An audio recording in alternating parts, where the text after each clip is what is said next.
Aku nak kau pen ke sini dan zoom terus ke dalam. Saya nak balik. Tolong.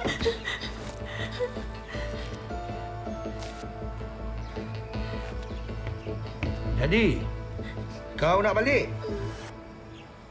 Kalau macam tu, kenalah ikut cakap kita. Pergi kat katil dulu.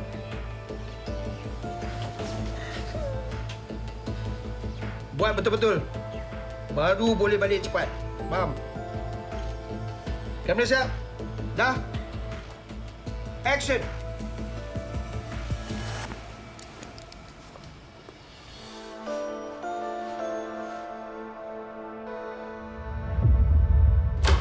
Kat, dah boleh makan ni.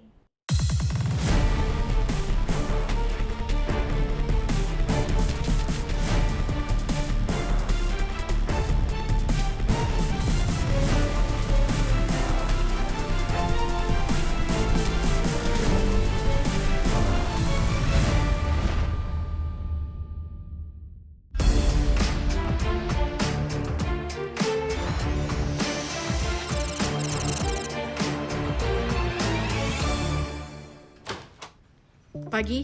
Pagi. Puan, kami terima laporan. Ada orang muat turun bahan penderaan kanak-kanak dari laman web maksiat. Awak ada dapatkan alamat IP-nya? Ya, kami pantau kegiatan dari alamat IP-nya dan jejaki ke lokasi. Alamat IP-nya terkait dengan rumah teres di 37 Franklin Road. Berapa orang penghuni? 6. Rumah itu terbagi kepada 2 unit, 37 dan 37A. Dua-dua unit berkongsi alamat IP yang sama. Siapakah penghuninya? Unit 37 disewakan kepada 4 individu, Chua Wen Bun dan Chua Wen Sun, dua beradik berkongsi bilik. Kong Ling Ling menyewa bilik kedua. Dia pelayan restoran. Penyewa bilik ketiga pun pelayan, Tan Mei Hua. Semuanya warga Malaysia. Penghuni berdaftar 37A, Wong Ket Kok dan Alice Khan, suami isteri. Wong Ket Kok seorang kontraktor bebas dan Alice Khan seorang setiausaha. Perhatikan unit itu. Apa-apa yang boleh didapatkan dari penghuninya. Baik, Puan.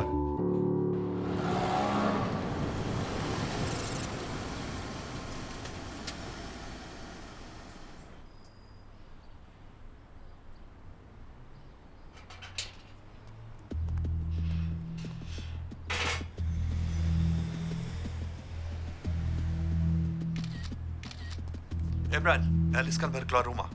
Roger. Dah nampak suaminya? Tak, Wong Ket Kok belum keluar rumah pun. Kami akan terus perhatikan.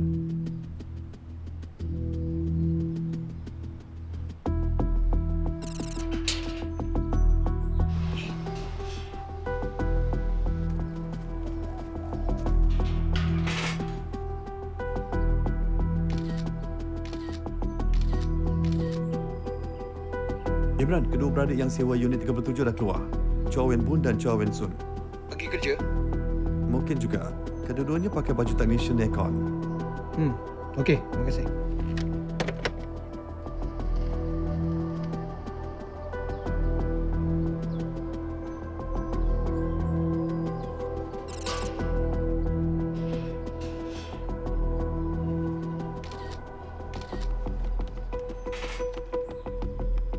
Ko Ling Ling dan Tan Mei Hua baru keluar.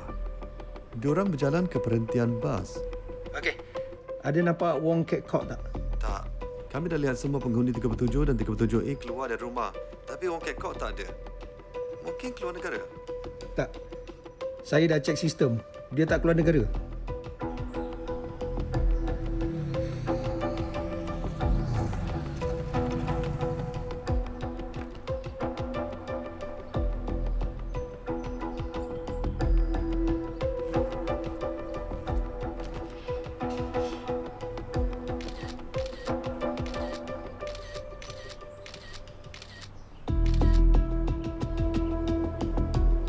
Imran, Wong Ket Kok dah dikesan. Semuanya tak dikesan dalam sistem.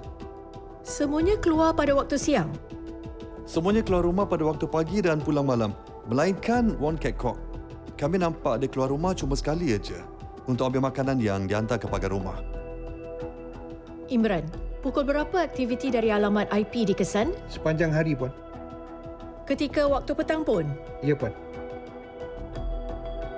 Maknanya Wong Kit Kok kemungkinan besar suspek kita.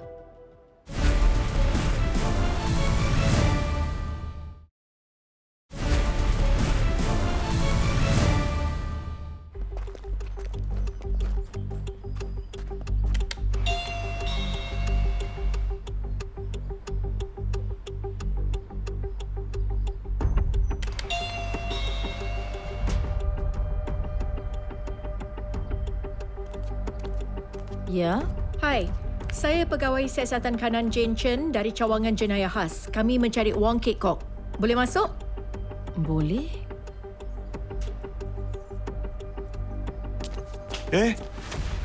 Kenapa? Encik, saya pegawai siasatan kanan Jane Chen dari cawangan jenayah khas. Awak Wong Kit Kok? Ya. Tuan, boleh masuk? Kenapa? Kami menyiasat kes jenayah dan kami nak tanyakan awak beberapa soalan. Soalan tentang apa? Apa kesalahannya? Saya cakap tadi, kami sedang menyiasat kes jenayah dan nak tanyakan awak beberapa soalan. Tolong buka untuk kami masuk. Kenapa nak masuk? Saya tak buat apa-apa salah. Encik Wong, kalau awak tak izinkan kami masuk, awak menghalang keadilan yang juga satu kesalahan. Encik Wong, kami menyiasat kes pemilikan bahan penderaan kanak-kanak. Jadi, apa kena mengena dengan saya? Awak tahu tentang bahan penderaan kanak-kanak? Saya tak tahu apa yang awak cakapkan.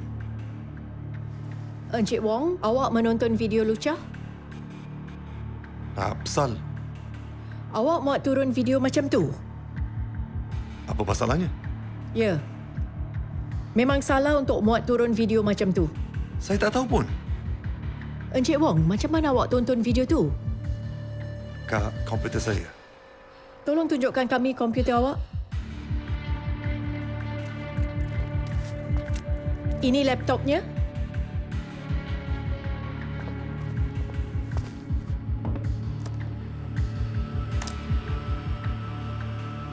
Puan.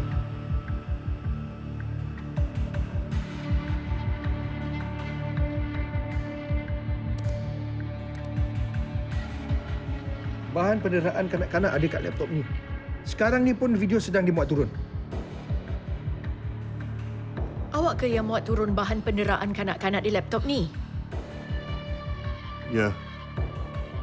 Wong Kit Kok, awak diberkas kerana menyimpan bahan penderaan kanak-kanak.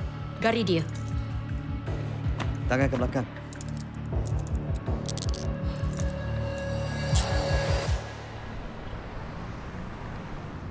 Bahan penderaan kanak-kanak ditemui dalam laptop dan 24 hard disk di rumah awak. Semua peranti elektronik ni milik awak? Ya. Kenapa ada bahan penderaan kanak-kanak ni semua?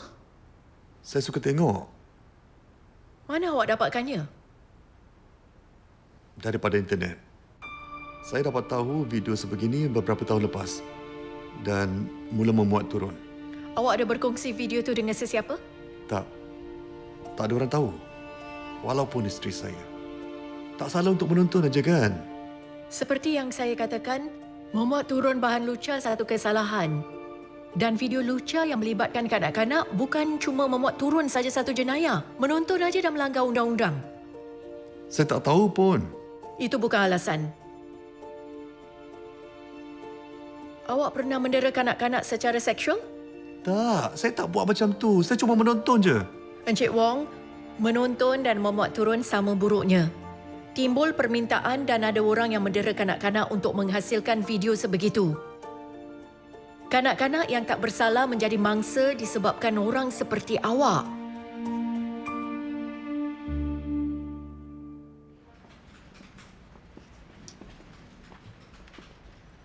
Puan, Leon dalam makmal penjaga cyber sekarang memproses peranti simpanan media yang kita rampas dari rumah Kit Kok. Awak pernah gunakan database untuk menapis bahan-bahan lucah yang disyaki? Ya, kami mengatur fail-fail sekarang. Okey, ayo kita ke makmal. Puan? Wong Kit Kok mengakui semuanya. Dia kata dia tak tahu apa yang dilakukannya itu satu jenayah. Itu sebabnya penting untuk kita mendidik masyarakat. Matlamat tugas kita. Semoga apa yang kita buat ni dapat mengurangkan kanak-kanak yang dipergunakan. ya, Leon. Jangan lupa muat naik bahan penderaan kanak-kanak baru tu ke dalam database eksploitasi seksual kanak-kanak antarabangsa Interpol. Ia akan bantu penyiasat dari bidang kuasa lain untuk kenal pasti dan selamatkan mangsa. Ya, Puan. Puan. Ada apa-apa? Ya. Sistem kita ada kesan satu bahan penderaan kanak-kanak yang baru. Saya tunjukkan. Database mengenal pasti lencana sekolah ni sebagai tulen, bukannya rekaan. Maknanya kanak-kanak tu seorang mangsa daripada sekolah tu. Kalau kita hantar informasi dari tempat jenayah digital ini ke Interpol, mereka mungkin boleh bantu selamatkan mangsa dalam video ni.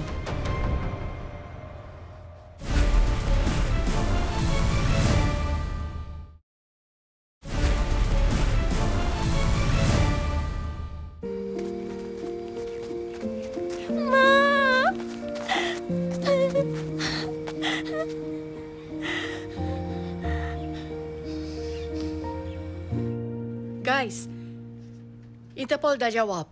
Mangsa dalam video dah diselamatkan. Nasib baik tugas kita dalam menjejaki lencana sekolah membantu mangsa. Dan pendera-pendera yang membuat video lucah tu? Semuanya diberkas. Sindiket video tu dah dimusnahkan. Satu sindiket dilumpuhkan. Ya, tapi kita harus selalu berjaga-jaga. Ya, tapi kita tak pernah lupa yang ini bukan hanya tentang menangkap pesalah, juga tentang kanak-kanak yang dipergunakan dan didera. Wong Ket Kok disabitkan kesalahan memiliki bahan penderaan kanak-kanak dan dihukum penjara selama 2 tahun 8 bulan. Dalam kes yang baru anda saksikan, yang tertuduh telah memuat turun lebih 46,000 fail elektronik bahan penderaan kanak-kanak. Sesiapa yang memiliki atau mendapatkan bahan penderaan kanak-kanak dan mengetahui atau mempunyai sebab untuk mempercayai bahawa bahan tersebut adalah bahan penderaan kanak-kanak boleh dihukum penjara sehingga 5 tahun, denda dan atau rotan. Di peringkat global, polis juga menyumbang kepada Pangkalan Data Eksploitasi Seksual Kanak-kanak Antarabangsa ICSE Interpol dengan memberikan sokongan dalam pengancaman mangsa dan menjejaki penjenayah melalui ICSE. Polis akan mengambil tindakan penguatkuasaan yang tegas terhadap aktiviti eksploitasi seksual kanak-kanak dalam talian, termasuk memiliki dan mengedar bahan penderaan kanak-kanak. Mereka yang didapati terlibat dengan aktiviti sedemikian akan dikenakan tindakan tegas mengikut undang-undang.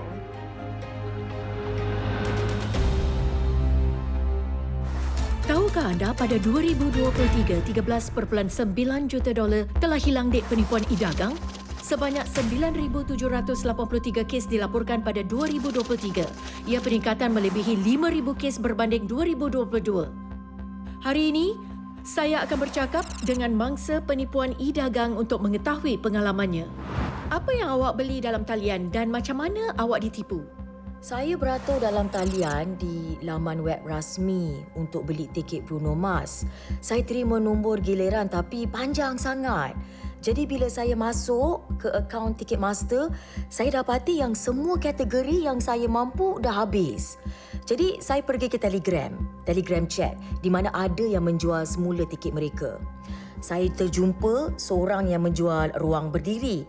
Harga rasminya $174, tapi dia naikkan ke $200. Bolehlah sebab dia penjual semula dan nak buat duit sikit. Saya hantar mesej kat dia dan dia tunjukkan bukti dia ada tiket di tangan. Saya minta nak jumpa dan mulanya dia kata okey, tapi dia bersedia untuk berjumpa tapi dia perlukan deposit 50% untuk pastikan saya pembeli yang tulen. Saya beli 2 tiket, satu untuk saya dan satu untuk kawan. Dia nak saya bayar $200 dulu. Pada mulanya saya berhati kerana saya tahu bahawa apabila penjual meminta deposit, ia mungkin penipuan. Jadi saya bertanyalah kepadanya sama ada boleh saya membayar $100 dulu sebelum kami berjumpa. Pada mulanya dia kata okey, tetapi sepanjang mesej dia memberi saya semangat untuk meminta saya membayar $100 yang lain dan akhirnya saya mengalah. Awak macam dah nampak tanda-tanda yang tak berapa betul, tapi kenapa awak teruskan untuk membeli? Sebab Bruno Mars hanya adakan konsert 1 hari. Saya ni peminat besar dan saya nakkan sangat tiket itu. Jadi saya terimalah. Dan awak bayar $200 deposit. Selepas saya bayar deposit, dia suruh saya tunggu. Dia akan menghantar email kepada saya, akaunnya, supaya saya boleh menggunakannya untuk mendapatkan tiket dan kod bar untuk konsert itulah. Tetapi saya menunggu sekurang-kurangnya 30 minit untuk dia kembali kepada saya. Kemudian saya menghantar mesej kepadanya lah bahawa saya masih belum mendapat email akaun anda. Tetapi dia membalas untuk memberinya 10 minit lagi. Dan 10 minit kemudian apabila saya cuba menghantar mesej kepadanya sekali lagi, dia blok saya. Kawan saya yang nak sama-sama ke konsert, mesej dia untuk bertanya, awak masih jual tiket? Dan dia kata ya. Dan rupanya tiket yang sama yang dia jual dekat saya. Lepas tu kawan saya kata, awak tipu kawan saya, pulangkan duit dia. Lepas tu, dia pun kena blok. Tentulah. Apakah perasaan awak sekarang ni? Saya rasa sangat kecewa dengan diri sendiri sebab terpedaya. Dan saya pun sedih kerana kawan saya dah kumpulkan duit sama-sama sebab dia pun nak sangat pergi ke konsert tu. Ada sesiapa lagi tahu pasal skam tu? Saya kasih tahu mak saya selepas buat laporan polis. Apa reaksi dia? Dia marah dengan saya dan penipu tu. Kak awak? Ya, dia rasa saya sepatutnya tahu benda ni dan tak tertipu macam tu. Betul, tapi siapa yang nak kena tipu kan? Kita semua tak nak. Tapi di masa depan, awak akan masih ke Telegram tak untuk beli lagi tiket konsert? Saya tak rasa saya nak ke Telegram, melainkan saya terpaksa.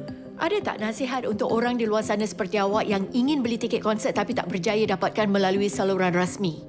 Mereka kena berawas akan tanda-tanda seperti yang minta deposit, yang tak munasabah. Contoh bayar harga penuh sebelum dapat tiket, kemungkinannya scam.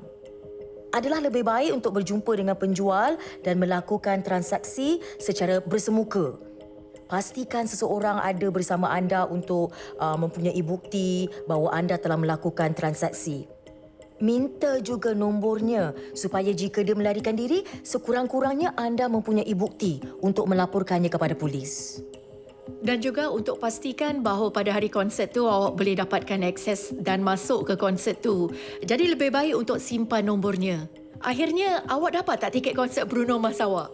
Ya, dia mengeluarkan tarikh baru sejurus selepas saya melaporkan kepada polis dan saya berjaya mendapatkannya daripada Ticketmaster laman web rasmi. Jadi, saya happy. Terima kasih sebab berkongsi pengalaman awak yang berharga. Bagus sebab awak sangat positif. Enjoy konsert Bruno Mars tu tau. Just the way you are. Faham Siapa pun boleh terkena skam e-dagang selagi anda membeli dalam talian. Anda mungkin menjadi sasaran penipu. Tapi, anda boleh lindungi diri anda dengan hanya 3 langkah. ACT. Add, check, tell. A. Tambah. Tambah aplikasi Scam Shield untuk lindungi diri daripada panggilan dan SMS scam. Ia akan sekat semua nombor scam yang diketahui. Jadi jika penipu cuba untuk menghubungi anda melalui telefon, Scam Shield akan secara automatik mengesan dan menyekatnya. C.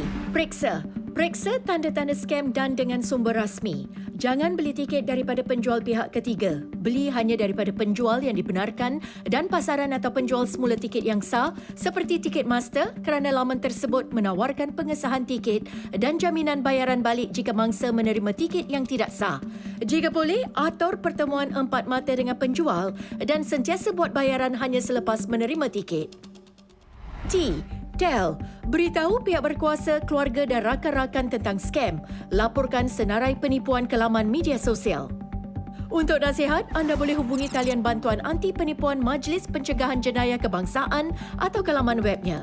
Ingatlah, bersama-sama kita boleh act menentang skam. Terima kasih kerana menonton episod Jejak Jenayah kali ini. Saya ASP Roslina Rahmat. Sehingga di lain ketika, mainkanlah peranan anda dalam mencegah, mengekang dan mengesan jenayah.